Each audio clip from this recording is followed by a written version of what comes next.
Então disse Jesus, verso 24, capítulo 16. Então disse Jesus aos seus discípulos: se algum homem quiser vir após mim, negue-se a si mesmo, tome sua cruz e siga-me. Porque aquele que quiser salvar sua vida, perdê-la, e quem perder a sua vida por minha causa, achará. Pois que vantagem tem o homem em ganhar o mundo inteiro e perder sua alma? Ou o que dará o homem em troca de sua alma? Porque o Filho do Homem virá na glória de seu Pai com os seus anjos, e então recompensará cada um segundo suas obras. E em verdade vos digo, alguns dos que aqui estão não provarão a morte, até que vejam o Filho do Homem vindo em seu reino. Amém? Pode sentar, queridos. Louvado seja o nome de Jesus.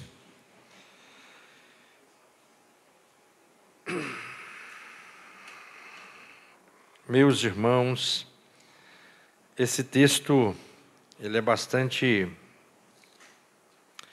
confrontativo, mas na verdade também consolador, animador. E é isso que eu entendo que o Senhor fará nessa manhã conosco, porque está mais sereno, está mais frio, está mais tranquilo hoje de manhã, mas não deixa de ser uma palavra que vai trazer fortalecimento, ânimo e alegria ao teu coração. Que parece que fala de carregar a cruz, está todo mundo com cara de sofrimento, né? Falar em cruz, falar de renúncia, está tudo meio, né? Mas não, vamos alegrar o nosso coração, porque isso devemos ver como um privilégio e não com um peso. Irmãos, registra-se uma história, no século XVIII, os irmãos já ouviram falar aqui do movimento morável, dos moravianos, na fazenda do conde Zinzendorf, né? Vários cristãos fugindo da Alemanha, indo para lá, né? E por perseguição, e ali se forma uma grande colônia de cristãos, e eles passam ali orando por muitos anos, 100 anos ininterruptos, né? 24 horas por dia, e eles não oravam e nem pediam a Deus aquilo que eles não podiam vivenciar, né? E no meio desse movimento, muitos missionários saíram, e tem uma história curiosa desse movimento. 2 jovens moravianos de 20 anos, eles ouviram falar de uma ilha no leste da Índia, Ilha de São Tomás, cujo dono da ilha era britânico e agricultor, e ateu, miserável. Ele tinha tomado das florestas da África mais de 2.000 pessoas e feito delas seus escravos. Essas pessoas iriam viver e morrer sem nunca ouvirem falar de Cristo, né, na mente deles lá. Mas o que acontece? Esses 2 jovens, identificados como Leonard Duber e David Nitzman, decidiram se vender como escravos. Eles decidiram se vender como escravos porque o dono dessa ilha não aceitava nenhum clérigo lá. Então eles decidiram se vender como escravos, certo? Para viver e trabalhar entre os cativos e compartilhar o Evangelho. O dono da ilha disse o seguinte: eu compro vocês, mas não pago a viagem de vocês, o gasto de viagem. Então o dinheiro que a família recebeu deles, ele comprou os 2 meninos de 20 anos, e o dinheiro que foi recebido foi o pagamento da viagem. E eles então foram para essa ilha, e eles sabiam que eram para sempre, eles iam ser escravos, não tinha retorno, não tinha volta para esses rapazes, certo? E esses jovens então fizeram isso. No dia que eles estavam partindo, o choro era intenso, pois sabia que não mais iam voltar. E eles então foram para essa ilha, doaram as suas vidas, é o que se conta. E eles pregaram o Evangelho. Fico pensando na capacidade de renúncia desses rapazes. Eu creio que, e é lógico isso, nem todos nós temos esse nível de entrega, mas todos nós devemos estar dispostos a buscar nível de entrega parecido, né? Porque nada mais, nada menos é o que a Bíblia espera de nós, certo? E muito intenso e muito forte essa verdade. E o texto que nós lemos, que foi dado a mim para continuar falando sobre discipulado, né? Capítulo 16 de Mateus, nós vemos aqui esses relatos. Esse relato que nós lemos também está em Mateus 10, 38 e 39, Marcos 8, 34 e 9, 1, Lucas 9, 26 e 27. E Jesus está aí conversando e falando com os seus discípulos, com a multidão, certo?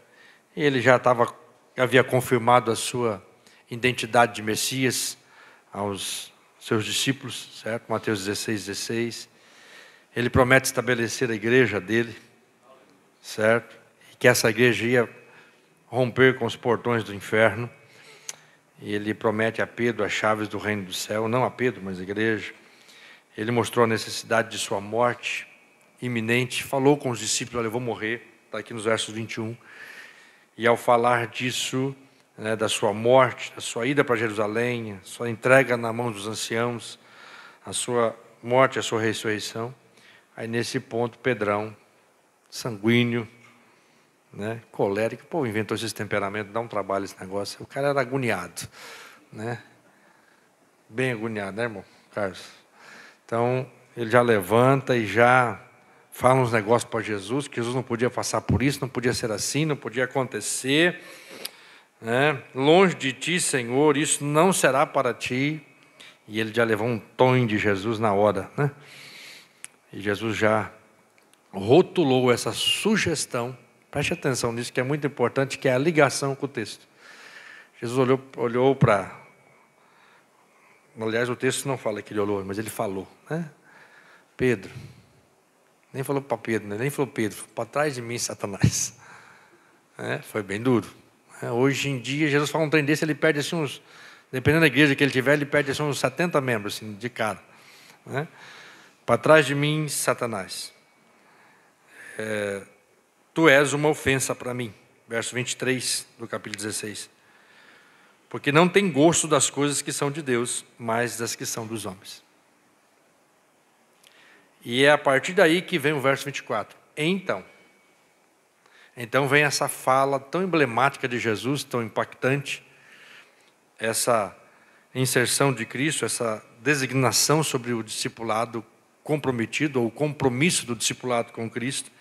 Aí vem aí o provérbio dele no verso 25 e 26, os versos 27 e 28 vão falar da recompensa desse discipulado.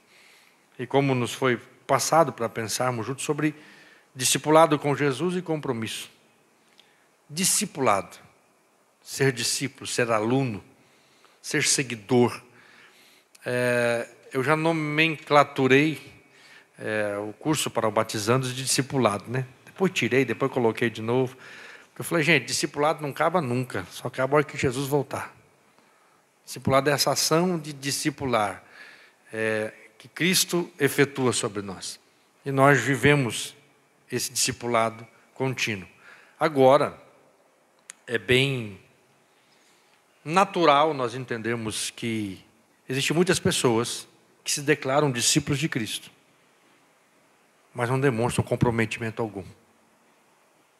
E esse é o grande desafio para entendermos essa realidade. Que às vezes é chocante para muitas igrejas, alguns crentes não entendem. As igrejas que já possuem um pensamento mais reformado entendem um pouco mais facilidade. Mas há uma realidade, principalmente nos nossos dias, da postura dos crentes se declararem crentes, se declararem discípulos de Jesus, mas estarem distantes disso. Estarem distantes dessa realidade de seguir a Cristo. Ou também, na verdade é a mesma coisa, mas com outras palavras, é aquela realidade de eu ser discípulo de Cristo, me declarar discípulo de Jesus, todavia, eu o sigo como quero. Eu sigo e o sirvo como quero. E quando a gente vai olhar para as Escrituras, como um texto como esse, os demais que eu citei acima aí, de Mateus 10 também, que é fortíssimo, que foi cantado aqui também por nós, é muito impactante, é muito forte, quando esses textos dizem para a gente que se a gente não negar a nós mesmos, nós não podemos ser seguidores de Cristo. Só que é o contrário, a igreja contemporânea, na sua grande maioria de discípulos não têm essa mentalidade, não têm esse pensamento. E a verdade é que há muitas pessoas dentro dos templos que não entenderam o Evangelho, não nasceram de novo, e por isso não são discípulos autênticos. Como diz a W. Pink, ele fala que são ímpios religiosos. Certo? Forte, bem forte. Ímpios religiosos. Eu tive uma experiência, irmãos, esses dias atrás, conversando com uma pessoa, um crente da igreja, com um bom tempo congregando comigo, ouvindo as mensagens que a gente prega, falando de Cristo, falando do novo nascimento, falando do arrependimento, falando da confissão de pecados. E aí ele toma umas decisões meia doida e, enfim, eu chamei ele para conversar. E conversávamos. Ele me disse assim: pastor, é bem possível que eu não tenha nascido de novo. Eu creio em Deus, acredito muito em Deus, mas não gosto de vir na igreja. Falei, como é que você gosta de Deus, mas não gosta da família dele? Como é que você gosta de Deus, você crê em Deus, você quer o favor de Deus? Como é que é isso? Ele falou, pois é, pastor, não sou muito fã disso, não. Aí eu perguntei, mas você tem dificuldade com as coisas lá de fora? Você se sente mal? Ele falou, também tem muito, não. Falei, então sinto te dizer que eu acho que você está certo. Né? Mas pensa numa pessoa que dá show em muitos crentes que são até salvos. Tem uns crentes salvos, que a gente sabe que ele é salvo, que ele declara a Cristo, mas é atrapalhado, tropeça toda hora, é teimoso. Mas esse cidadão não, esse cidadão de qual vos falo é uma pessoa que tem uma vida ilibada no sentido da comunidade. Sabe, uma pessoa querida, uma pessoa educada, uma pessoa honesta, mas não nasceu de novo. É chocante. Eu não estou contando a experiência de outro, não, estou falando de mim. Eu com essa pessoa. E que tem um carinho muito grande para essa pessoa.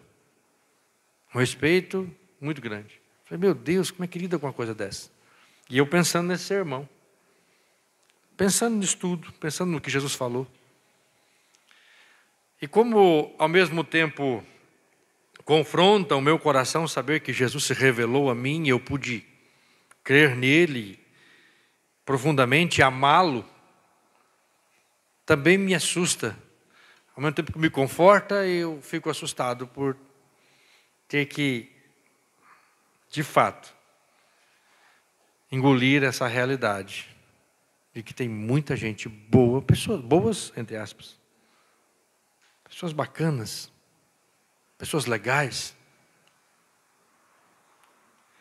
que não são discípulos de Jesus, que de fato não nasceram de novo. E como tem essas pessoas no meio do povo de Deus. E às vezes nós, pastores, obreiros, quase colocamos bofe para fora, quase nos acabamos para tentar fazer essas pessoas ser crentes. A gente não sabe quem é que está com o selinho na testa. Tem o selo, mas a gente não enxerga. A gente vai enxergar algumas obras, tem uma que eles enganam a gente. Umas obrinhas boas, depois daqui a pouco desobra, sei lá o que a gente pode falar. Mas enfim, queridos, você olha para essa realidade do discípulo de Jesus e o compromisso. Na verdade, o discípulo verdadeiro de Cristo não tem como divorciar o compromisso. O compromisso é simplesmente o emblema do discípulo de Cristo. Estou sendo discipulado por Cristo, eu sou servo de Cristo, eu sigo Cristo. Então a marca disso é o compromisso, é o comprometimento, é o teu envolvimento, é o teu nível de envolvimento subindo a cada dia. Sem contar esse detalhe, crente ele não fica crente de um jeito só para toda a vida. Tem algum problema em crente que você encontra com ele e fala, rapaz, esse crente sempre foi assim, ó, uma benção, sempre desse jeito, sempre. Não cresce não, não melhora não. Porque a tua Bíblia diz que a gente vai crescendo de glória em glória até a estatura de varão perfeito. O discípulo de Cristo, ele cresce, ele melhora, ele vai aumentando o seu nível de comprometimento com Deus. E aí eu comecei a pensar nesse texto e pensar no discipulado comprometido. Já que temos um monte de gente que está dizendo que é discípulo de Cristo, mas não tem comprometimento, então a gente precisa pensar no discipulado comprometido. E segundo esse texto aqui, o discipulado comprometido, ele passa pelo querer, pelo desejo, pela vontade cativa ao Senhor. Versículo 24. Então disse Jesus aos seus discípulos: se algum homem quiser vir após mim. Quando a gente pega versículos assim, gente que é reformado, só tem algum erro na tradução, alguma coisa aconteceu. Tem não, é isso mesmo. É isso mesmo porque nós, reformados, calvinistas, não negamos que o homem tenha que querer. Nós só deixamos claro que o homem passa a querer porque Deus quer primeiro. Então, quando Deus trabalha no coração de um pecador, ele passa a querer. E Jesus está dizendo aqui: aquele que quiser vir após mim. Esse alguém aqui esse alguém querer no grego é muito enfático, significando não somente um consentimento da vontade, mas o pleno propósito de coração, uma resolução determinada. É querer de fato, é ter desejo de dentro da alma. Quem quiser, Jesus está falando com aqueles que querem. Existem uns que dizem querer, mas eles não querem. Como eu acabei de falar para vocês, desse testemunho, nem foi testemunho, foi testemunho da pessoa que eu creio em Deus, mas eu não estou querendo tanto. Por que essa pessoa não está querendo tanto?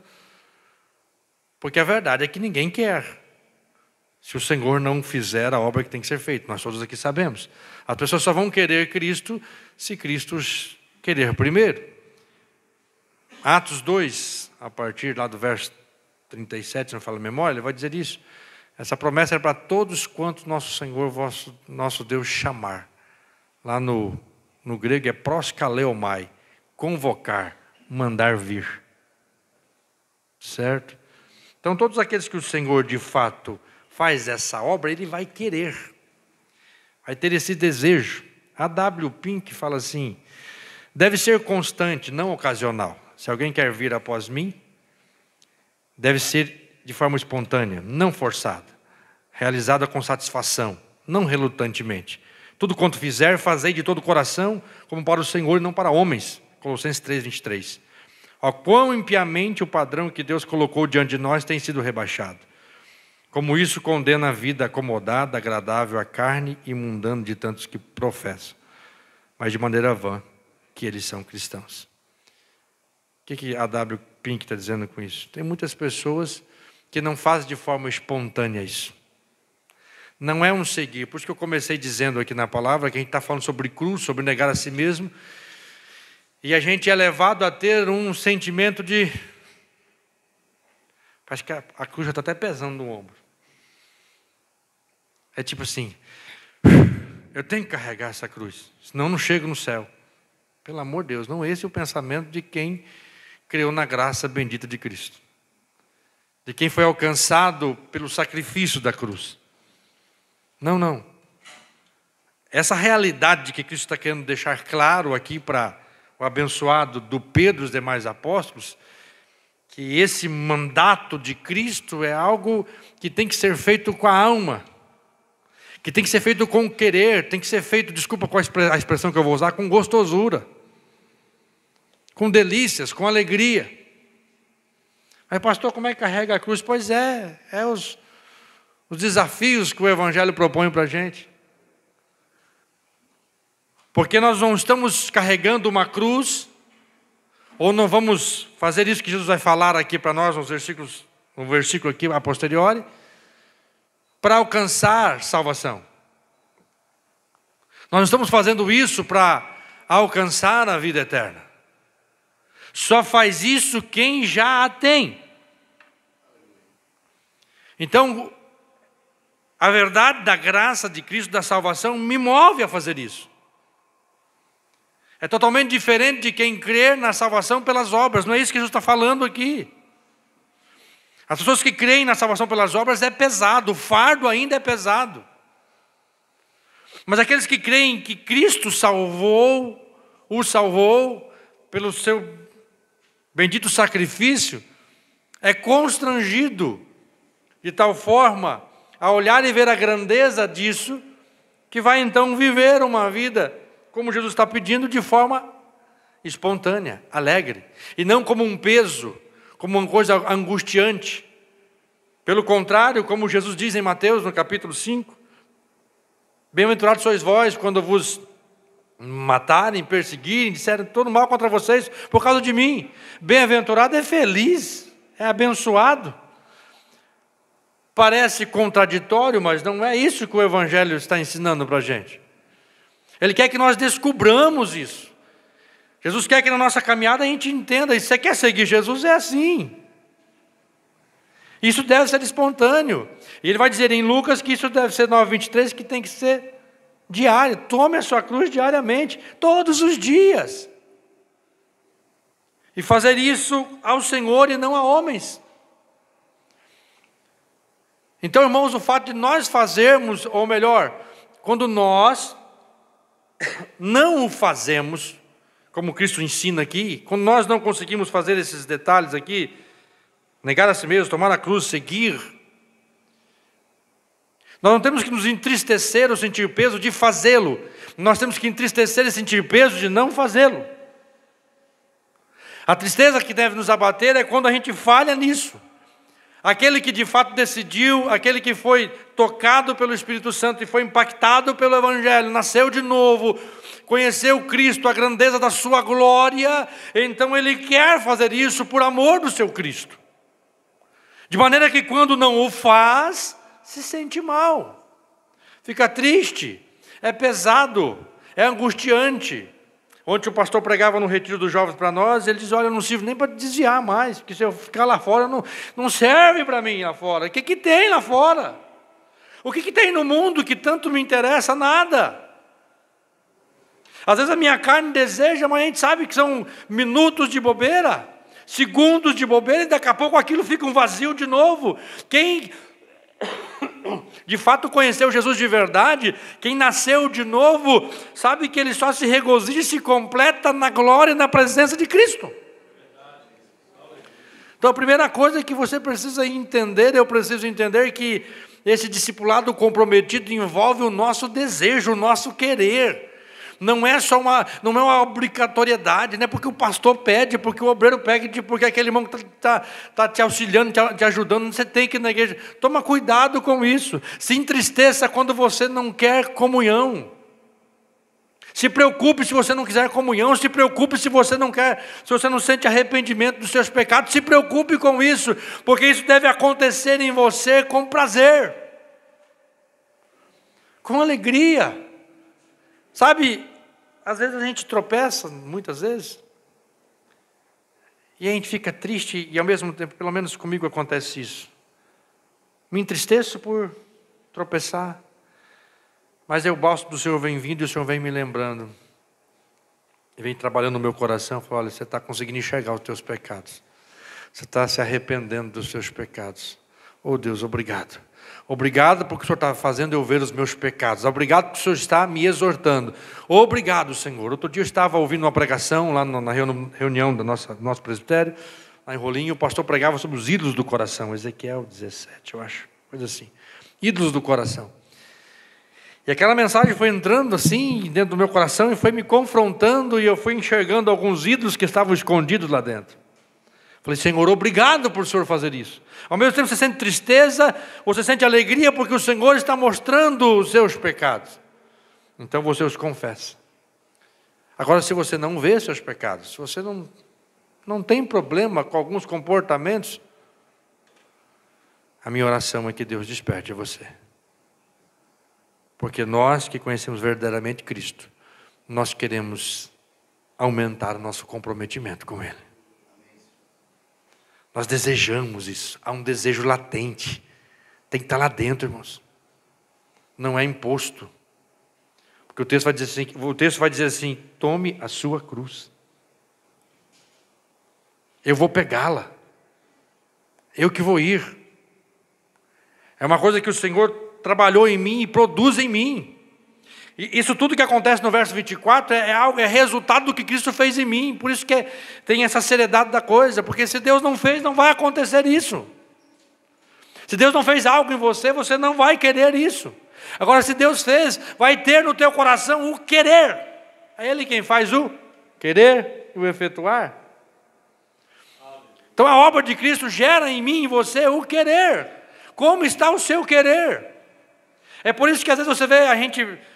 Acontece, se você chegar na roda de pastores, às vezes você ouvir, passa um pouquinho de tempo, a gente já começa a falar daqueles crentes que a gente se mata pregando e discipulando e eles não convertem. É igual você querer ensinar leão comer capim, não vai. É porque nós não produzimos o querer nas pessoas. Às vezes nós como pastores, produzimos até o desquerer. Mas o querer a gente não vai produzir em você. A gente vai pregar a palavra e vai falar aos teus ouvidos. O Espírito Santo vai falar ao coração. E se ele falar ao teu coração, ele vai produzir o querer em você.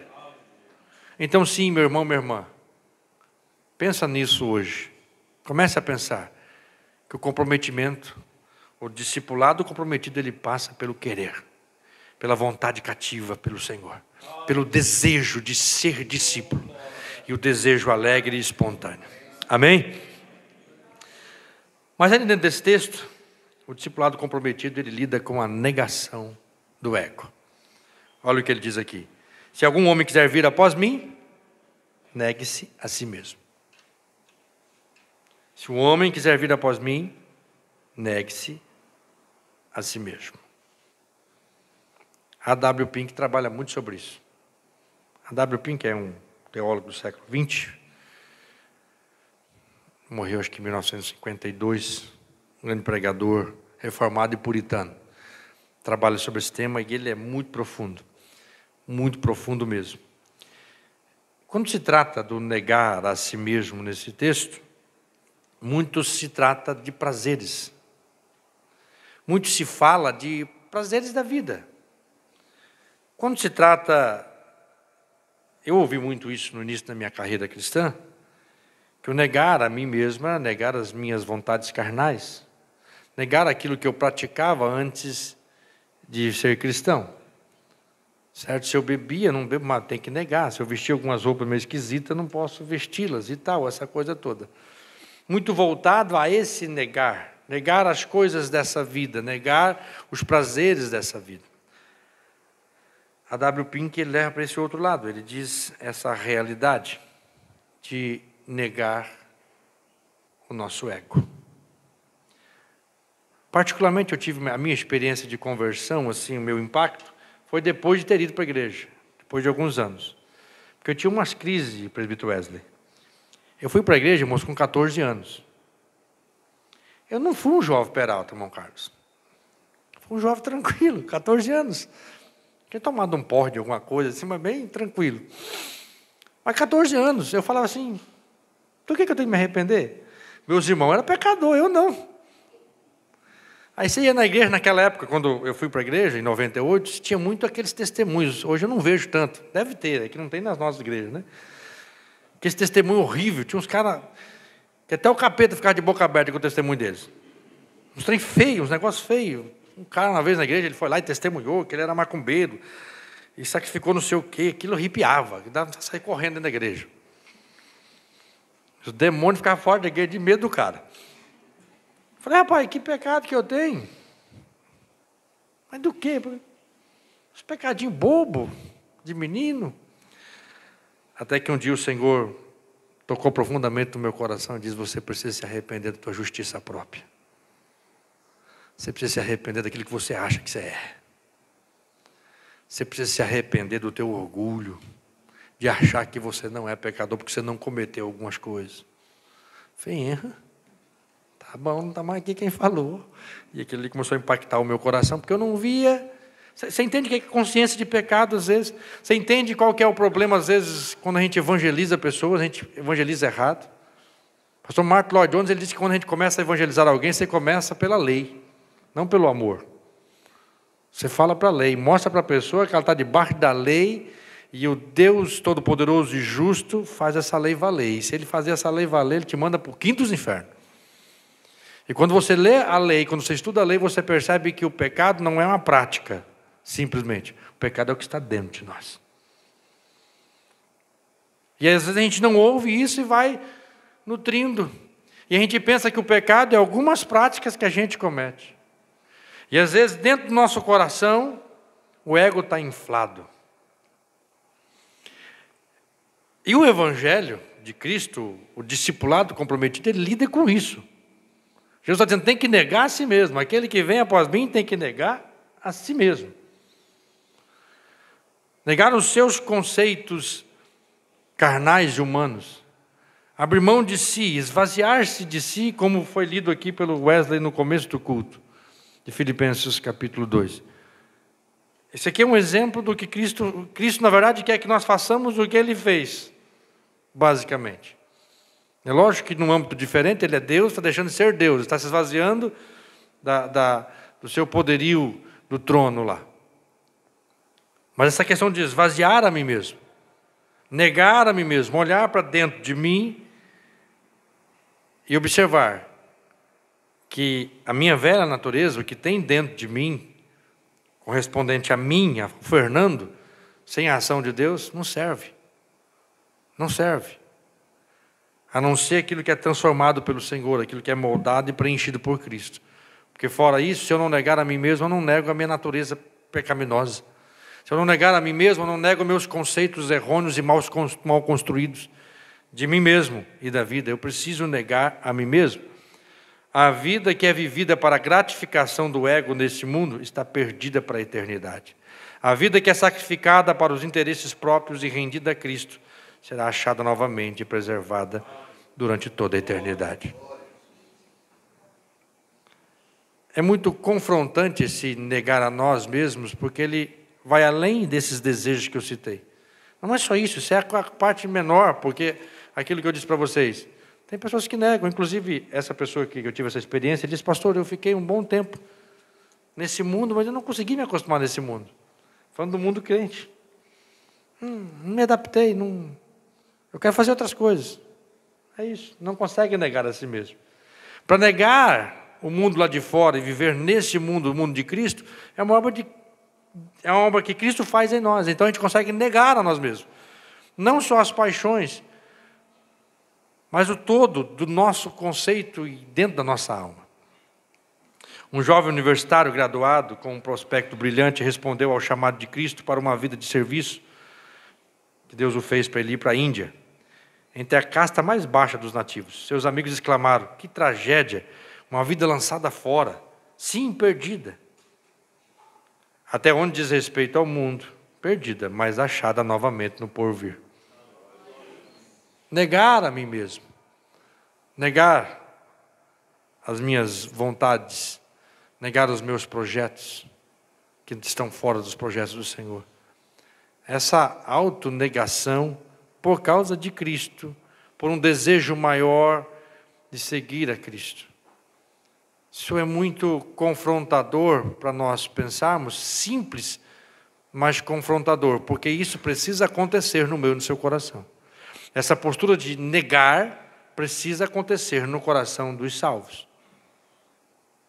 Você precisa refletir e ver aquilo que tem ocupado aí o seu coração, a ponto de atrapalhar o teu relacionamento com Deus. Não pode. Nada pode estar acima da sua intimidade e do seu relacionamento com Deus. O Senhor está deixando claro, e interessante que esse negar a si mesmo está muito ligado ao que Pedro falou. O que Pedro falou para Jesus? Longe de ti, Senhor, isso não será para ti. Mas ele virando-se disse a Pedro, para trás de mim, Satanás, tu és uma ofensa para mim. O fato de Pedro dizer para Jesus que ele não podia negar a si mesmo, era uma ofensa.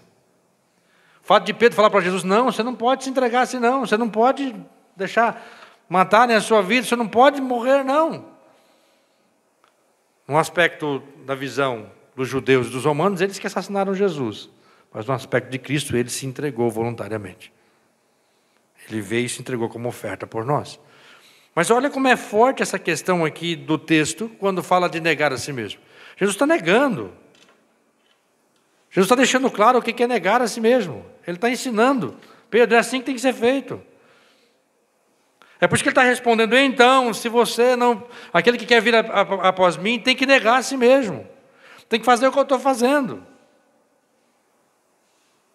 Jesus deixou a sua glória, Jesus deixou o seu trono para um propósito.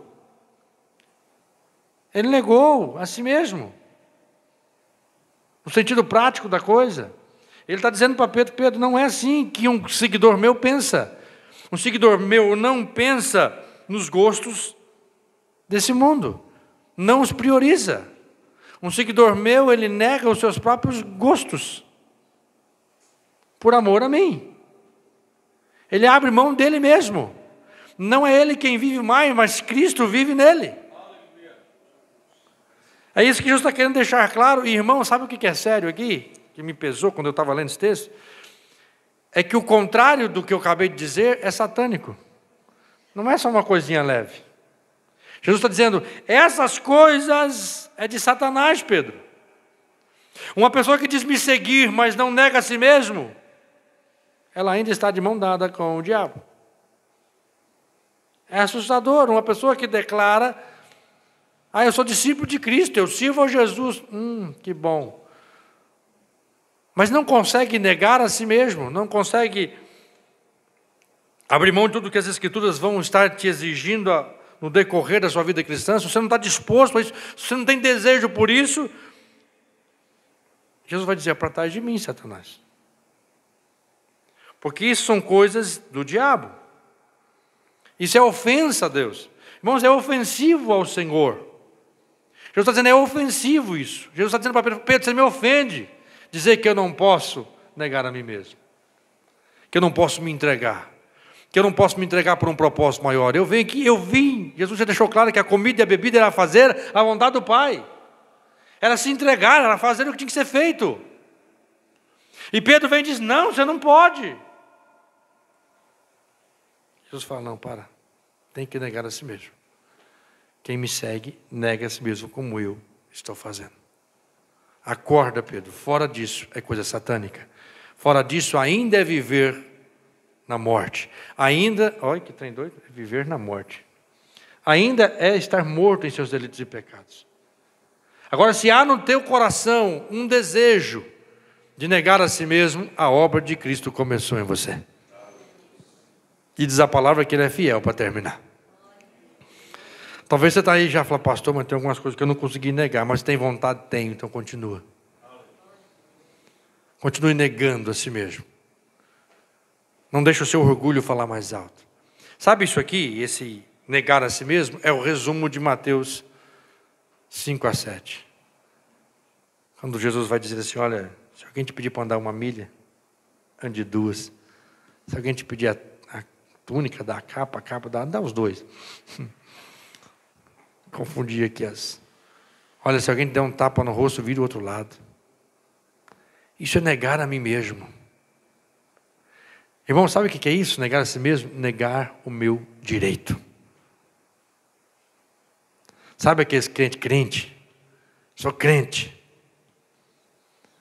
Mas se ele for lá na Gazin comprar um negócio com Wesley, e o trem zangar lá, ele deixa de ser crente. Aí tem aquele ditado: roda a baiana, e vira aquela confusão. Lembre-se que aquele que segue a Jesus nega a si mesmo. Ele abre mão do seu direito. Ele presta atenção mais no seu dever. Pastor, às vezes eu não consigo fazer isso, não. Eu rodo a baiana, eu rodo o mineiro, eu faço tudo mesmo. Então o Senhor está dizendo: você está seguindo eu mesmo? Se você quer me seguir, se tem um desejo de seguir, começa a mudar essa postura sua. Porque aquele que me segue tem que negar a si mesmo. Não é só negar as paixões da carne, é negar a si mesmo. Oh, meu Deus do céu, como isso é desafiador.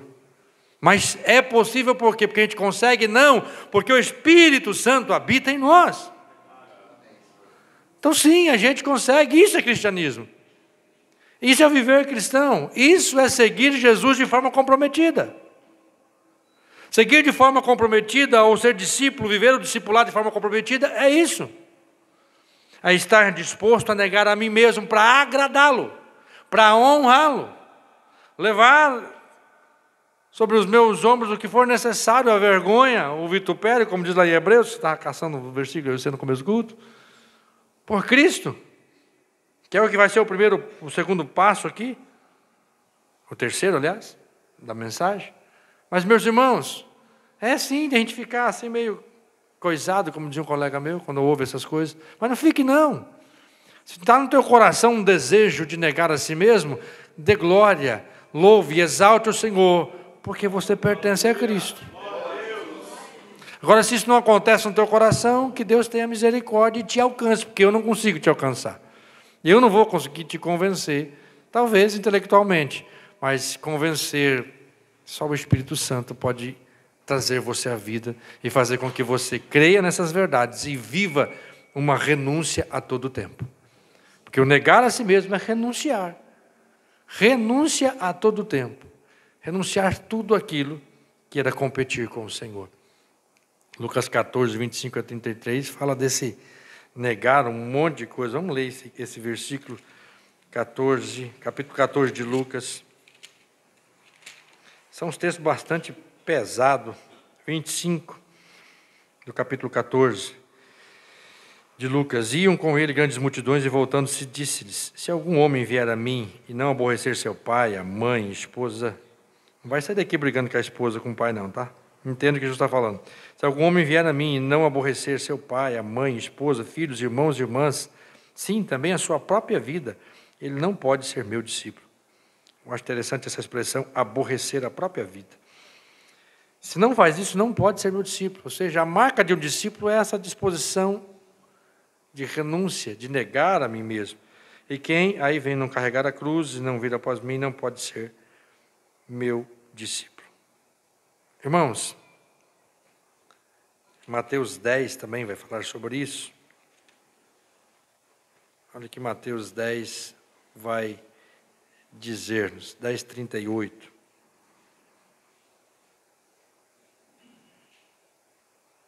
10:34, não penseis que vim trazer paz à terra. Eu não vim trazer paz, mas espada. Olha que palavra forte. Jesus está falando no quesito de renúncia, quando eu renuncio a algo, quando eu escolho viver pela palavra do Senhor, não vai ter aquela paz que você acha que vai ter. Vai ter esse problema aqui, ó. Porque eu vim pôr um homem em desacordo com seu pai, e a filha contra a sua mãe, e a nora contra a sua sogra. E os inimigos de um homem serão da sua própria casa. Eu assisti isso. Eu vivi isso em casa quando o Gilberto se converteu. Gilberto foi o primeiro a se converter. O Gilmar foi o penúltimo. E pensa no homem atribulado aquele Gilmar. Jesus salvou ele. Graças a Deus, foi ovelha dos 6 aqui. Mas aquele bicho tinha hora que o inimigo usava ele, tinha hora que ele usava o inimigo. E o Gilberto viveu tudo isso aqui. Na verdade, meu pai falava que o Gilberto estava doido. Ficou doido esse moleque, fizeram uma lavagem cerebral na cabeça dele. Minha mãe procurava meu pai e falava assim: o menino não come, fica lá trancado no quarto, falando sozinho, estava orando, jejuando. O Gilmar, o Gilberto estava lá ouvindo um som de Márcio Nascimento, naquela época. O Gilmar vinha e tirava a fita do som, fita, da época da fita. Vamos colocar uma música decente aqui. Ia colocar a música, o aparelho de som não tocava. O aparelho de som do Gilberto era crente, também não tocava. Não. Mas teve vezes o Gilberto estava ouvindo no aparelho de som dele uma música evangélica, ele ia lá e tirava e jogava no chão a fita e colocava uma música gauchesca lá. Isso aqui, exatamente isso aqui que nós acabamos de ler. O evangelho, ele não gera essa paz relacional muitas vezes. Vai trazer espada, vai ter problema entre sogra e nora, entre pai e filho, e assim vai. Aí ele diz assim, ó, entre os inimigos serão da sua própria casa. E o que ama, olha que forte, o que ama o pai ou a mãe mais do que a mim, não é digno de mim. Irmãos, presta atenção nessa palavra. Não é digno de mim. Outro dia conversávamos, não sei se o pastor Luiz vai lembrar, eu vi ele falando isso em algum culto também, a gente junto, sobre a pregação que estava, deu uma acalmada, não sei se as nossas igrejas, mas talvez as outras continuam. Esse excesso de cuidado com a família, onde os pastores ensinam demais, às vezes, um cuidado com a família. Existe o cuidado com a família, que o homem, que a mulher, o esposo, a esposa tem que ter com os filhos, existe o cuidado temperado que as escrituras ensinam. Mas a igreja da atualidade, eu já vi pastores dizer, olha, se o culto, a ceia vai atrapalhar um programa seu, vai com o programa com a sua família. Deus quer que você esteja com a sua família. Errado. Errado. Mas é o que foi ensinado, é o culto da família, não sei o quê. Se voltou uma idolatração, certo essa palavra? A idolatria da família. Você pode usar idolatração, idolatramento, vai dar tudo do mesmo tamanho. Só a língua portuguesa, os camaradas que ficam inventando as palavreadas lá que fica bravo. Mas o resto é resto, vocês entenderam. É família-olatria, ele gosta desse negócio, né? Teolatria, família-olatria. Mas aí você olha aqui, e ele deixa claro que ele que ama o filho, a filha mais do que a mim, não é digno de mim. Mas quantas pessoas fazem isso? Não negam a si mesmo, não negam o seu conceito de criar filhos, não negam o seu conceito de como ser esposo, de como ser esposa. Quantos casais crentes se mantêm casados com o conceito deles? E não com o conceito das Escrituras. Tem que negar a si mesmo. Tem que negar a si mesmo. Se não houver essa autonegação, não houve conversão. Essa é a realidade.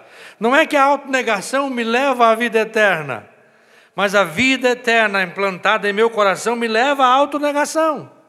A negação do meu ego, do meu orgulho, do meu eu.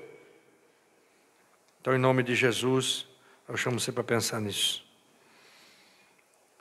Porque se não houver isso, não houve novo nascimento.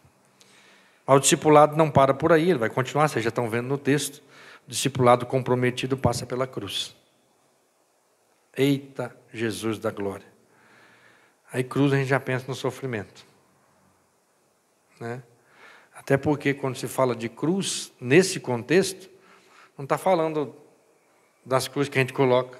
Aqui tinha, não está tendo mais. Esse dia eu vi uma aqui. Lá na igreja tem uma no púlpito, sim. Alguns colocam na frente da igreja, símbolo do cristianismo. Para nós, é até um símbolo agradável, né? Mas para esse tempo, não. Para esse tempo, era um método público que os romanos usavam para executar criminosos, da forma mais terrível possível. Fisicamente torturante, socialmente humilhante. Quem ficava preso numa cruz estava humilhado, maldito conforme a lei. As vítimas eram muitas vezes despidas, pregadas em uma madeira em formato de T ou X, né? E deixados para desidratar e sufocar até a morte fora dos muros da cidade, ou ao longo das estradas, para que todos vissem. A cruz era um instrumento de morte dolorosa e de grande vergonha.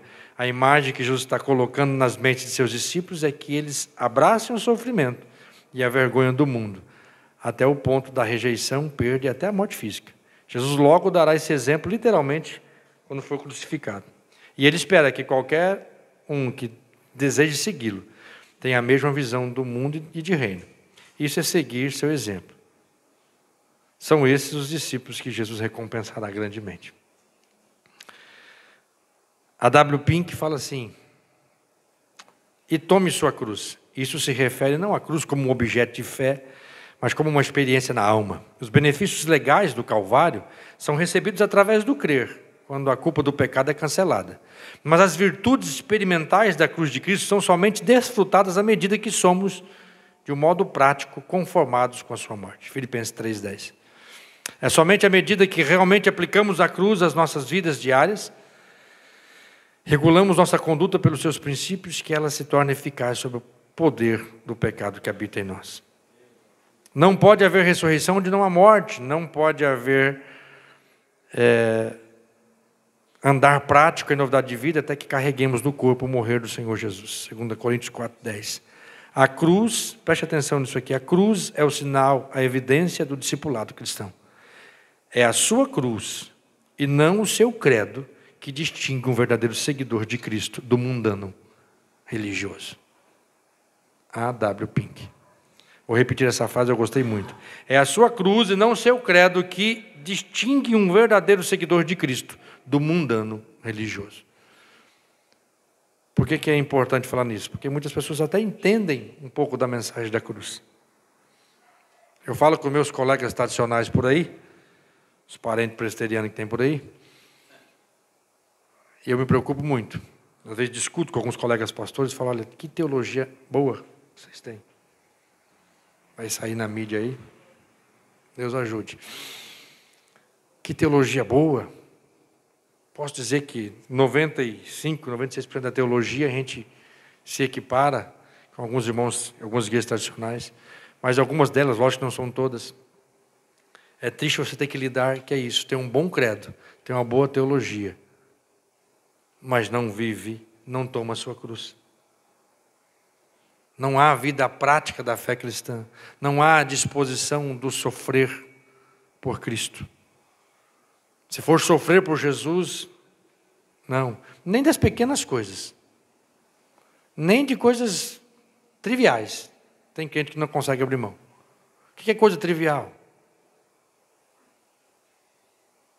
Coisas do dia a dia, coisa corriqueira, uma veste indecente, um lugar que não serve para nós,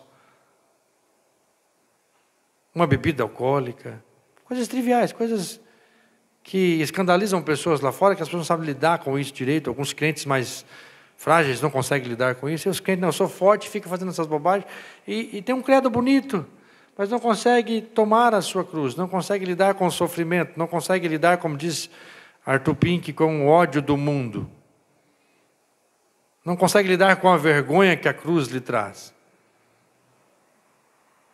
E aí nós precisamos então entender isso.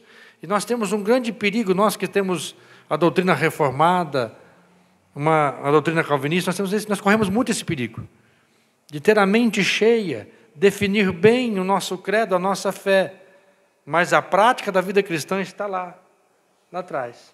O carregar a cruz, o viver com Cristo, o aceitar o desafio de Cristo, ir ao ponto até do nosso próprio corpo ser tocado, de sermos mártires de Cristo,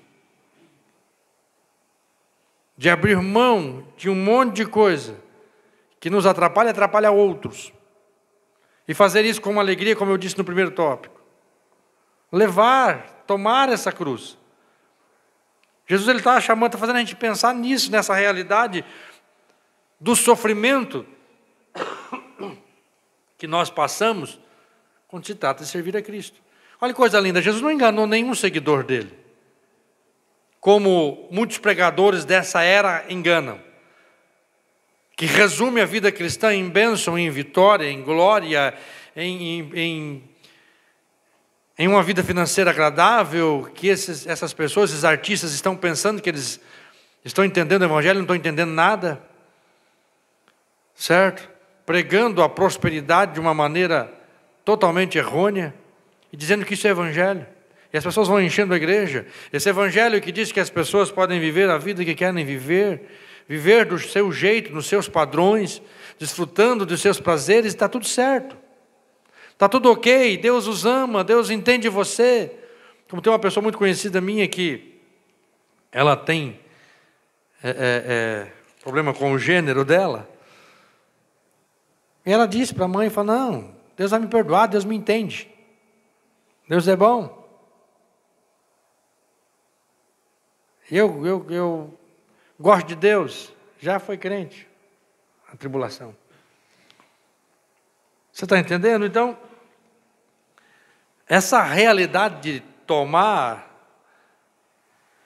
esse propósito na vida, de sofrer por Cristo, sofrer, mortificar a sua carne, matar os seus desejos todos os dias, crucificar as suas vontades, crucificar os seus propósitos pelo propósito de Cristo, tomar a sua cruz. Porque se isso não ocorrer, se assim você não o fizer, de novo, repito, se não há esse desejo no seu coração, se não há essa vontade de negar-se a si mesmo e tomar o que Deus propõe para nós, não aconteceu algo nenhum aí dentro ainda. Nós não podemos nos enganar, é Cristo quem está dizendo para os seus ouvintes aqui, é Jesus quem está dizendo aos queridos, fala, se você não nega, você não pode ser meu discípulo. Não é possível, não tem liga, não existe isso. É aqui onde aqueles que acusam os pregadores reformados de que pode viver a vida de qualquer maneira, caem do cavalo. Não, nunca foi assim. Pregadores reformados que já pregaram assim precisam melhorar a sua pregação, porque a pregação reformada é isso, é salvação pela graça, para vivermos debaixo da graça, em santificação, em renúncia, em entrega, em tomar a cruz. Porque se não houver uma renúncia, não houver uma tomada de cruz, não houve graça na vida dessa pessoa. Então não tem como acontecer essa realidade de dizer, não, eu sou salvo, mas eu não tomo cruz. Não renuncio, não nego a mim mesmo e não vou viver o propósito de Deus. Queridos, tomar a cruz é viver o propósito que Deus estabeleceu para mim e para você. Tome a sua cruz, tome o seu propósito. Também posso aplicar dessa maneira. O nosso propósito, pastor Cleilson e eu somos pastores, Deus nos deu esse propósito.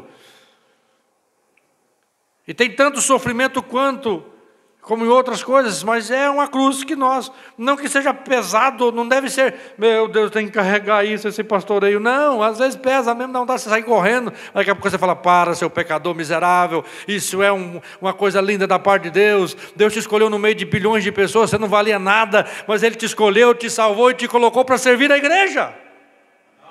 Aí o coração se enche de alegria de novo, fala assim, vamos carregar essa cruz.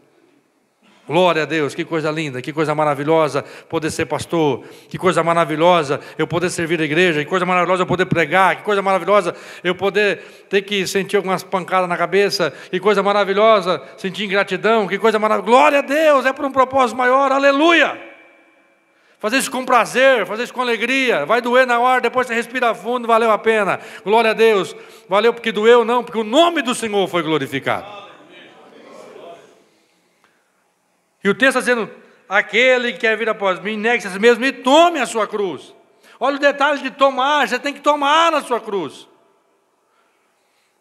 Se encaixe nesse propósito de Deus na tua vida, falando, eu quero isso para a minha vida, eu quero viver o que Deus tem para mim. Pais, escute o que eu vou falar para vocês aqui. A gente vê com muita tristeza alguns pais que dizem assim, Deus me livre meu filho ser pastor. Credo, meu filho ser missionário, vai fazer alguma coisa de futuro. O que é futuro para você, meu irmão? O que você pensa que é futuro para o teu filho, para a tua filha? O que seria bom para o teu filho, para a tua filha? Que ele tome a cruz dele.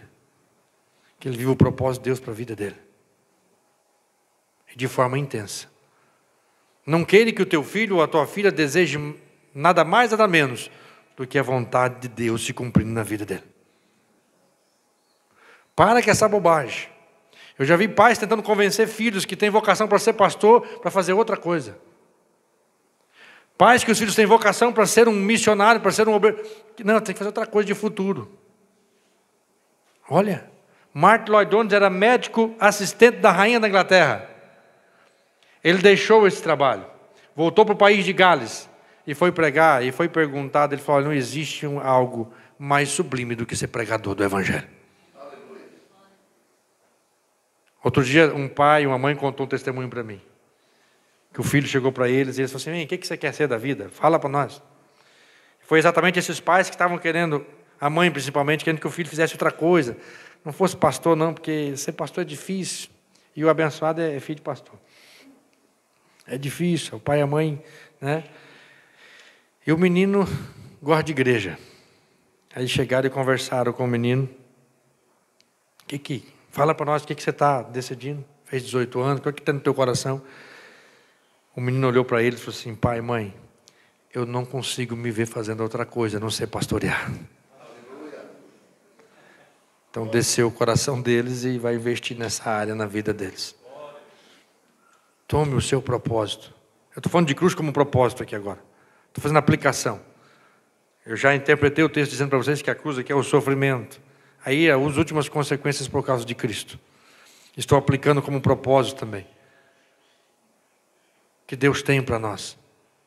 Ei, desperta, acorda. Para que Deus chamou você para viver? O que Deus chamou você para viver? Para de recalcitrar contra os aguilhões. Para de ficar batendo na ponta de lança. Se submeta ao Senhor, viva para Deus, viva para aquilo que Deus quer para você, o que Deus chamou você para fazer. Estou abrindo essa aplicabilidade para você aqui, para você pensar comigo. Tome a sua cruz. A primeira cruz aqui, do que o texto está trazendo para nós, é isso, é essa realidade da vida cristã, da renúncia, do abrir mão de mim mesmo, de seguir dentro dos padrões de Deus, não dos meus padrões. Lembra que eu falei que seguir a Jesus não é nos teus padrões? Seguir a Jesus nos padrões dele, porque ele exige que você abra mão dos teus padrões e agora aceite os padrões dele, a cruz. Seguir a Cristo é isso, é abre mão dos teus padrões e aceite os padrões de Deus, é isso que ele está querendo dizer. E ele vai falar de forma parabólica, se assim eu posso dizer, nos versos 19 não, pulou aqui a folha. Capítulo 17, nos versos 25 e 26. Que quando você anda nos teus padrões, quando você anda do teu jeito, você perde a vida. Agora aquele que anda nos padrões de Deus, que vive no propósito de Deus, que carrega a sua cruz, que vive como Deus quer, que quer viver isso, é a marca de que um dia você vai desfrutar da glória do porvir. Então preste atenção nessa realidade. Negue-se a si mesmo e tome a sua cruz. E logo em seguida ele diz assim, segue-me. E o Ageu Magalhães, um pastor presbiteriano, ele falou isso, achei muito interessante, que esse segue-me diz respeito ao discipulado comprometido que deixa claro que você não tem mais autonomia. Seguir a Jesus e dizer, olha, você perdeu a sua autonomia.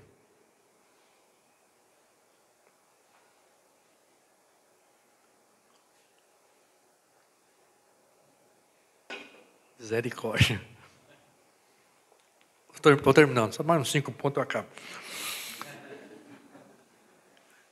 Discipulado comprometido, além de tomar a cruz, e automaticamente ligado, tomar a cruz é isso, é você não ter mais também autonomia.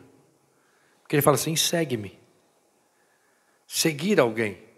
E o segue de Jesus aqui, vem por ali, não, é seguir. Nos passos dele. Do jeitinho que ele quer, segue-me. Vem comigo, esquece o que você acha que é as coisas e me segue. Faz do meu jeito. Mas, Senhor, lá em casa eu faço assim. Nega. Toma a sua cruz, qual que é? Mata esse teu eu. Sofra com isso. E me segue. Seja homem do jeito que eu quero que você seja. Seja o marido do jeito que eu quero que você seja. Mas pastor, Deus, a minha mulher não deixa eu ser marido do jeito que Deus quer. Se vira, toma a sua cruz, ora, jejua, consagra, mata teu eu, ora por ela, vai e seja o marido que Deus quer que você seja, porque ela precisa que você seja o marido que Deus quer que você seja. Se você for o marido que ela quer, vai atrapalhar a vida dela. Então você segue os passos de Jesus. Como é que Deus quer que eu seja como pai? Como seu filho, a sua filha quer? Não, é o jeito que Deus quer. Segue Ele. Segue a Jesus. Ele fala, acabou a sua autonomia. Acabou você achar onde é que tem que ir, como tem que fazer, qual passo que eu tenho que ir. É a autonomia sua, acabou-se. Discipulado comprometido é abrir mão da minha autonomia. Agora eu sou nada mais, nada menos do que escravo de Cristo. As minhas vontades estão debaixo das vontades dele. É Ele que me dirige. É Ele que me diz para onde eu vou. É Ele que me diz o que fazer. É Ele. É no caminho dele que eu vou. Então, o discipulado comprometido, ele passa por isso. Ele passa pelo querer. Ele passa pelo negar. Ele passa pelo tomar a cruz. Ele passa pelo seguir os passos de Cristo. Literalmente. Quando você olha para a história bíblica, você vai ver desde o Antigo Testamento. O que é, de fato, seguir, viver com Deus? O que é viver com Deus?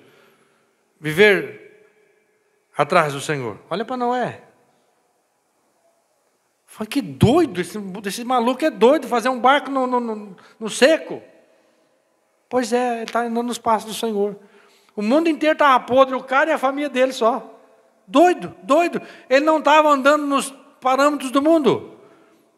Ele seguiu o que Deus estabeleceu para ele. Vai lá e faz uma arca, eu vou derramar chuva, eu vou julgar o mundo. Pois ele andou nos parâmetros de Deus. Ele seguiu o que Deus estabeleceu. Abraão, olha que doideira. Vai para uma terra que eu vou te mostrar. Como assim? Eu estou rico, eu estou bem aqui. Vai para uma terra que eu vou te mostrar e eu vou fazer de você uma grande nação. Como se minha mulher é estéril? Nós não podemos ter filho. Vai.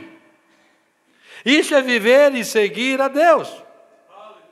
Isso é andar nos passos do Senhor. José foi jogado lá no poço. Podia ter desesperado, tentado voltar, fazer alguma coisa. Não, ele foi.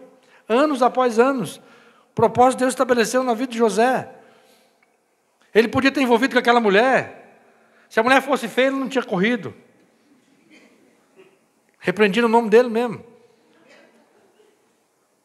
Ninguém ia ficar sabendo, talvez ele até matava Potifar e ficava por lá mesmo. Nem ia ser mais escravo.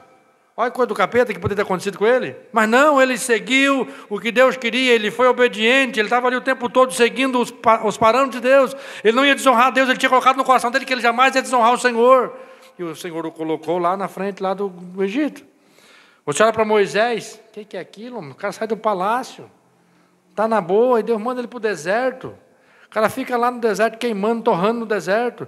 Depois Deus olha para a cara dele e diz, agora você volta e confronta o faraó. Da onde? Eu fugi de lá, os caras queriam me matar. Volta. É seguir o Senhor, os propósitos, a cruz. Está registrado desde o Antigo Testamento. Aí você vai para os profetas, fica mais fácil os profetas. Jeremias vai pregar para um povo que não vai te ouvir. Jeremias quase morre de chorar, não vira nada. Ele prega 40 anos, aquele povo atrapalhado não converte. É o mais difícil do mundo. Olha, profeta, você vai casar com uma prostituta simples. Ela vai te largar, você vai lá e casa com ela de novo. Que é isso? Ezequiel, eu vou recolher tua mulher para você sentir o que aconteceu comigo. Tudo bem, Senhor, vamos lá, vai doer, vai ser difícil, mas vamos lá. Daniel foi o melhor. Daniel, cara, virou ministro lá da Babilônia, eunuco. A possibilidade dele ter sido castrado foi muito grande. Toma a sua cruz, meu filho, minha filha. Aí tem uns hinos, quero ser como Daniel. Quero não, moço, Deus me livre. Principalmente essas partes aí. Você está entendendo a dificuldade?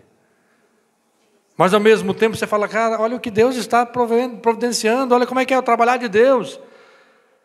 Aí você vai para os apóstolos, nossa, tudo morte bonita, tudo arrumado. O único que morreu de velho foi João, depois de ser cozido num tacho de óleo fervendo. Não estou desanimando você. Só que tenho que dizer para você que o seguir a Jesus é abrir mão da nossa autonomia. Quem que em sã consciência vai querer entrar na cova de leão, rapaz? Quem que em sã consciência quer virar um homem, quer virar um eunuco, em sã consciência? Quem que quer para uma terra que não sabe nem para onde vai? Quem que quer construir um barco em qualquer lugar? Quem que vai largar uma posição como o apóstolo Paulo largou?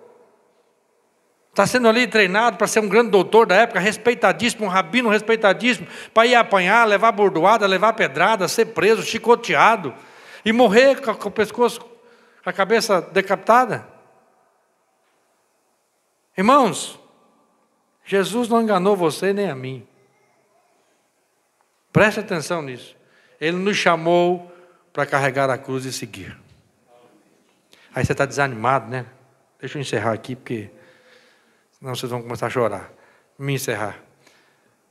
O discipulado comprometido passa pela recompensa. Você vai dar nem uma glória, miserável. Está tão ruim o trem assim? Vou ler o texto bíblico para vocês verem que está aqui na Bíblia. Verso de número 27. Porque o Filho do Homem virá na glória de seu Pai com os seus anjos, e então recompensará cada um segundo suas obras. Ai, está difícil você passar por tudo isso. Pior é passar por todo esse sofrimento e ir para o inferno e sofrer o resto da eternidade. Se é que tem resto. A eternidade toda. Não acaba mais. Tem um monte de gente sofrendo 30 vezes pior do que você e eu, irmãos. E vai para o inferno. Agora, sofrer por Cristo é ter a certeza de que nós teremos vida eterna. Não é porque o sofrimento te dá vida eterna, é porque se eu sofro prazerosamente, se eu carrego a minha cruz, se eu nego a mim mesmo, se eu sigo Cristo, é porque Ele fez uma obra em mim, e eu sou dele, Ele é meu, vou estar na presença dEle para sempre.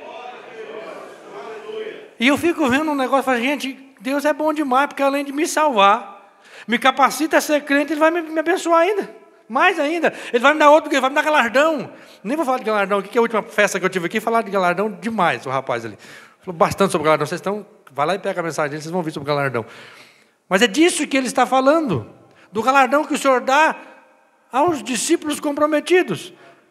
Porque os discípulos que se dizem discípulos, mas não são comprometidos, nem discípulos são. Agora, o verdadeiro discípulo, ele tem comprometimento, ele tem compromisso. E aquele que tem compromisso vai receber o seu galardão.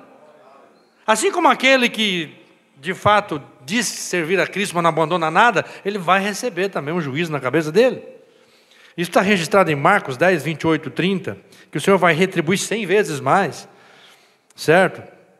Romanos 2, 5, 11. 1 Coríntios 3, 10, 15. 2 Coríntios 5, 10. Vai afirmar que o crente será julgado e receberá recompensa pelas obras feitas enquanto estiver na terra, sejam boas ou más. Irmãos, nós temos recompensa depois de um discipulado comprometido, de uma vida com Deus, de uma vida com Cristo, de querer, uma vida com Cristo de renúncia, uma vida com Cristo de carregar a cruz, uma vida com Cristo de segui-lo verdadeiramente. Essa vida com Cristo redunda em recompensa. Fico imaginando, fico pensando os detalhes, mas nem precisava pensar não, só de pensar que ainda além... Rapaz, você não consegue ser crente, você não quer. Deus vai lá e faz você querer. Trabalha no seu coração, você se arrepende, você consegue enxergar teus pecados. Aí você sendo crente, você tem a velha natureza, o pecado que você arrasta. Você quer pecar toda hora. Aí o Espírito Santo vai e te capacita a não pecar. O Espírito Santo te capacita a ver os teus pecados para você se arrepender. Aí ele te dá um propósito, ele te dá capacidade para fazer algo. Ele te ajuda, ele te dá dons para você fazer o negócio. E no final das contas ele vai te abençoar ainda, ele vai te dar galardão. Além de me dar salvação, ele vai me dar galardão. Olha para a recompensa, olha para a alegria que te está proposta. Porque a cruz que você e eu temos que carregar não é a cruz que Cristo carregou para libertar dos nossos pecados. A cruz que Ele coloca para nós aqui é essa renúncia de nós mesmos e vivermos a vida que Ele tem para nós. E essa vida que Ele tem para nós é linda, é maravilhosa. Por mais que vamos sofrer, ter dificuldades em alguns momentos, mas é algo magnífico, é algo que vai além daqui, nós podemos experimentar recompensa. E segundo esse texto, as recompensas aqui no verso 26, 28, ele diz: em verdade vos digo, alguns dos que aqui estão não provarão a morte até que vejam o Filho do Homem vindo em seu reino. É um pouco complexo esse texto aqui, mas olhando para o capítulo 17, você vai ver aqui, alguns estudiosos pensam dessa maneira, e pode ser que seja isso sim. Alguns dos que estavam aqui viram Cristo em glória na transfiguração. Sabe, viram Jesus no seu poder glorioso. Vocês viram a visão de João em Apocalipse? Ele viu Cristo glorificado, ele caiu como morto. Jesus estava dizendo para eles que, olha, alguns dos que estão aqui, além de ter a consciência da recompensa futura, tem recompensa atemporal. O discípulo comprometido, ele tem recompensa agora. Você está comendo, você está bebendo, você está vestindo, você está andando, você está tendo proteção, você está tendo cuidado. Olha o quanto de recompensa e bênção Deus te dá. Olha Deus abençoando você por eu e você fazer a obrigação nossa. Então existe a recompensa futura que ele fala no verso 27 e as recompensas atemporais.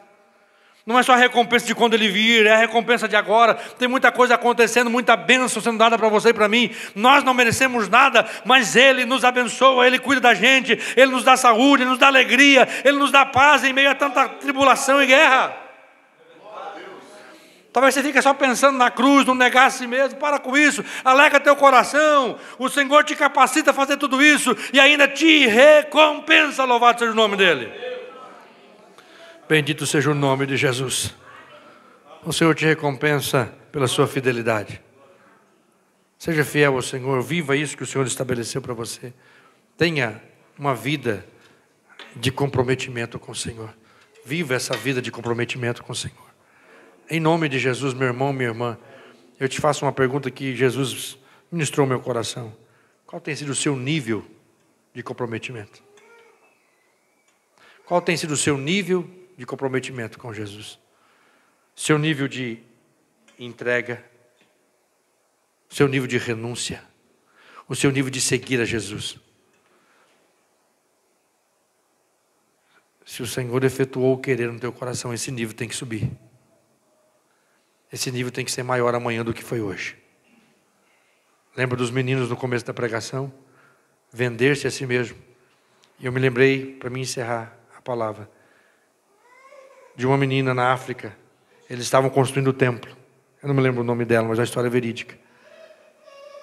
Eles precisavam terminar o templo para reunir as crianças, o povo, para cultuar. Precisava de um dinheiro. Ela procurou um senhor de escravos. E ela se vendeu a esse senhor. Por muitos anos de trabalho. E pegou aquele dinheiro. E entregou na mão do líder da igreja. Para que continuasse a fazer a obra naquele lugar. Qual tem sido o meu e o seu nível de comprometimento? Nesse discipulado que você está vivendo com Jesus, qual tem sido o seu nível de comprometimento? Convido você a abaixar a sua cabeça. Não nem pedir para você ficar de pé. Abaixe a sua cabeça. Bendito seja o nome de Jesus.